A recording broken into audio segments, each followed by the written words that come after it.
Hi, എല്ലാവർക്കും പുതിയൊരു വീഡിയോയിലേക്ക് സ്വാഗതം. അർച്ചനയെ പോലീസ് വിളിച്ച് പറയും കുളക്കടവിൽ ഒരു ബാഗ് കിട്ടിയിട്ടുണ്ട്, അതിൽ നിന്ന് ചിന്മയുടെ ID കാർഡ് കിട്ടി, ആ നമ്പറിൽ നിന്നാണ് വിളിക്കുന്നതെന്ന് പറയും. അർച്ചനയ്ക്ക് അത് കേൾക്കുമ്പോൾ ടെൻഷനാവും. നിങ്ങൾ പേടിക്കൊന്നും വേണ്ട, എത്രയും വേഗം ഇങ്ങോട്ട് വരാൻ പറഞ്ഞാണ് ഫോൺ വെക്കുന്നത്. അർച്ചന എൻ്റെ മോൾക്ക് എന്ത് പറ്റിയെന്ന് പറഞ്ഞ് കരയുന്നുണ്ട്. അനിയനും രമ്യയും മഞ്ജു എല്ലാം അവളെ സമാധാനിപ്പിച്ച് കൂടെ തന്നെ ഉണ്ട്. അവർക്കും ടെൻഷനാകും. അർച്ചനയും അച്ചും കൂടി സംഭവം നടന്ന സ്ഥലത്ത് എത്തുമ്പോൾ അവിടെ കുറേ ആളുകളുണ്ട്. പോലീസിൻ്റെ അടുത്ത് വന്ന് വിവരം തിരക്കുമ്പോൾ പോലീസ് ചിന്നുവിൻ്റെ ID കാർഡും ബാഗും ചെരുപ്പും ഒക്കെ കാണിക്കുന്നുണ്ട്. ഇതെല്ലാം ചിന്നുവിൻ്റെ ആണെന്ന് അർച്ചന പറയും. ഇതെല്ലാം ആ പുഴക്കരയിൽ നിന്ന് കിട്ടിയതാണെന്ന് പോലീസും പറയും. ചിന്നുവിനെ എപ്പോഴാണ് കാണാതായതെന്നും ചിന്നുവിൻ്റെ ബാക്കി ഡീറ്റെയിൽസും ഒക്കെ പോലീസ് ചോദിച്ച് മനസ്സിലാക്കുന്നുണ്ട്. ഫയർഫോഴ്സ് വന്ന് പുഴയിൽ തെരച്ചിൽ ആരംഭിക്കുമെന്ന് പറയും. അത്രയൊക്കെ കേൾക്കുമ്പോഴത്തേക്കും അർച്ചന തല ഇറങ്ങി വീഴുന്നുണ്ട്. പോലീസ് അച്ഛനോട് പറയുന്നുണ്ട് അർച്ചനെ വീട്ടിലേക്ക് കൊണ്ടുപോയിക്കോ, എന്തെങ്കിലും ആവശ്യമുണ്ടെങ്കിൽ വിളിക്കാന്ന്. അങ്ങനെ അർച്ചനയായിട്ട് അച്ചു വീട്ടിലേക്ക് തന്നെ വരും. അർച്ചനെ നന്നായിട്ട് വേർക്കുന്നുണ്ട്. രമ്യ അടുത്ത് നിന്ന് വീശി കൊടുക്കും. മഞ്ജു പറയുന്നുണ്ട് കുറച്ച് വെള്ളമെങ്കിലും കുടിക്കുന്നു. അവള് പറയുന്നുണ്ട് എൻ്റെ മോളെ കാണാതെ ഒരു തുള്ളി വെള്ളം പോലും എനിക്ക് ഇറങ്ങില്ല എന്ന്. അങ്ങനെ സങ്കടപ്പെട്ടിരിക്കുമ്പോഴാണ് പെട്ടെന്ന് അമ്മയെന്നൊരു വിളി കേൾക്കുന്നത്. എല്ലാവരും ഞെട്ടലോടെ ചുറ്റും നോക്കുന്നുണ്ട്. മോളെന്നും പറഞ്ഞ അർച്ചന പുറത്തേക്ക് നോക്കുമ്പം കാണുന്നത് അകത്തേക്ക് കയറി വരുന്ന ചിന്നുവിനെയാണ്. ചിന്നുവിനെ കാണുമ്പോൾ എല്ലാവർക്കും ഒരുപോലെ സമാധാനമാകും. അമ്മയെന്നും പറഞ്ഞ് കരഞ്ഞോണ്ട് ഓടി വന്ന് ചിന്നു അർച്ചനെ കെട്ടിപ്പിടിക്കും. എവിടായിരുന്നു മോളെ, ഇത്രയും നേരം നീ എവിടായിരുന്നു? ചിന്നു പറയും അമ്മ എന്നോട് ക്ഷമിക്കണം, എനിക്ക് മാപ്പ് തരണം അമ്മയെന്നും പറഞ്ഞ് അർച്ചനയുടെ കാലിൽ വീഴും. എന്താ മോളെ നീ കാണിക്കുന്നതെന്നും പറഞ്ഞ് അർച്ചന ചിന്നുവിനെ എഴുന്നേൽപ്പിക്കും. ആർക്കും കാര്യം മനസ്സിലാവില്ല. നീ എവിടായിരുന്നു മോളെ? രമ്യയും മഞ്ജുവും പറയുന്നുണ്ട് ചിന്നുവിനെ കാണാതെ ആകെ ടെൻഷൻ അടിച്ചിരിക്കുമായിരുന്നു. ചിന്നുവിന്റെ ശബ്ദം കേട്ടപ്പോഴാ ചേച്ചിക്ക് ജീവനെങ്കിലും വെച്ചത്. അർച്ചന ചോദിക്കും മോൾ എവിടായിരുന്നു? മോളെ ആരെങ്കിലും ബലമായി പിടിച്ചോണ്ട് പോയതാണോ? ചിന്നു പറയും ആരും പിടിച്ചോണ്ട് പോയതല്ല, ഞാൻ സ്വയം പോയതാ.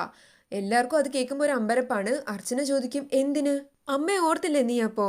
ചിന്നു പറയും അമ്മ ഓർത്തിട്ടാ, അമ്മ അനുഭവിക്കുന്ന കഷ്ടപ്പാടുകളൊക്കെ ഓർത്തപ്പോ എങ്ങോട്ടെങ്കിലും പോയേക്കാന്ന് വിചാരിച്ചു. അർച്ചന ചോദിക്കും നീ പോയ കഷ്ടപ്പാടുകളൊക്കെ മാറി ഞാൻ സന്തോഷിക്കുമെന്ന് നീ കരുതിയോ?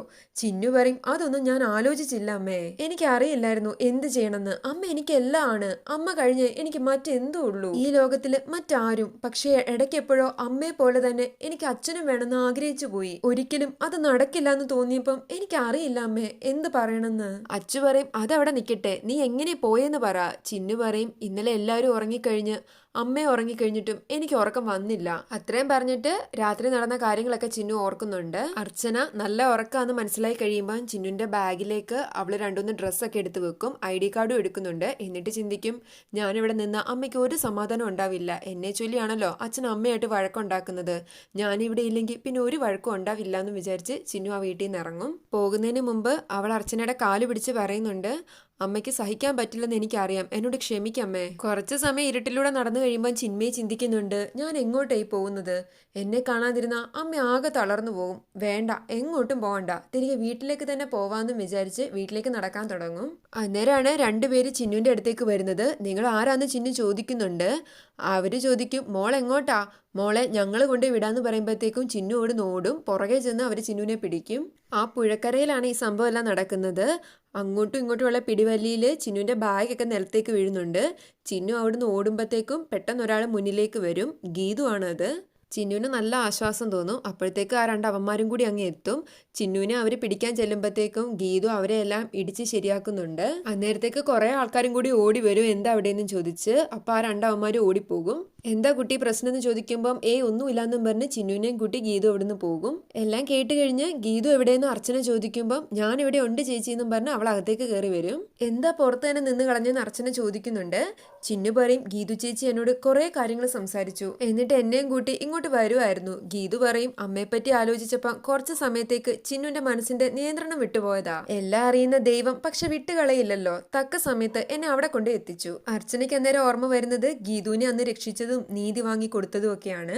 അർച്ചന ഗീതുവിനോട് പറയും നീ ഇപ്പം ചെയ്തതിന് ഞാൻ നന്ദി വാക്കൊന്നും പറയുന്നില്ല, എനിക്ക് നിന്നോട് കടപ്പാടാ ഉള്ളത്. ചേച്ചിക്കും ചിന്നുവിനും വേണ്ടി ഇത്രയെങ്കിലും ചെയ്യാൻ കഴിഞ്ഞല്ലോ എന്നാ ഞാൻ ചിന്തിക്കുന്നതെന്ന് ഗീതു പറയും.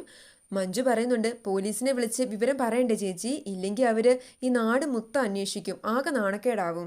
SIയെയും അനന്തനെ മുകുന്ദനെയൊക്കെ വിളിക്കാൻ അച്ചുവിനെ അർച്ചന ഏർപ്പാട് ചെയ്യും. രമ്യ പറയും ഇന്നിനി കോടതിയിലേക്കൊന്നും ചിന്നുവിനെ കൊണ്ടുപോകണ്ട, റെസ്റ്റ് എടുക്കട്ടെ. അർച്ചന പറയും കോടതിയിൽ ഹാജരാക്കില്ല എന്നൊന്നും അറിയിച്ചിട്ടില്ല, ചിന്നുവിന്റെ ഇഷ്ടം പോലെ ആവാം. ചിന്നു പറയും നാളെ ആണേലും പോണല്ലോ അമ്മേ, ഇനി വൈകിപ്പിക്കണ്ട, ഇന്ന് തന്നെ പോയേക്കാം. മഞ്ജു പതിയെ അവിടുന്ന് മാറുന്നുണ്ട്.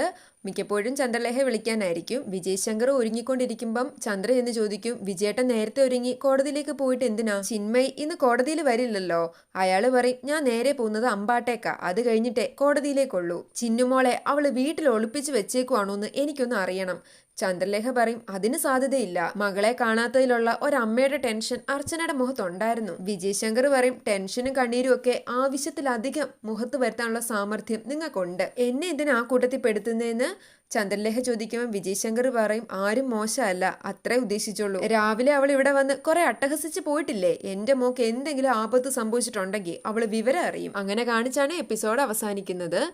അധികം വൈകാതെ തന്നെ കോടതിയിൽ ഹാജരായി ആ കാര്യത്തിലൊരു തീരുമാനം ഉണ്ടാവട്ടെ.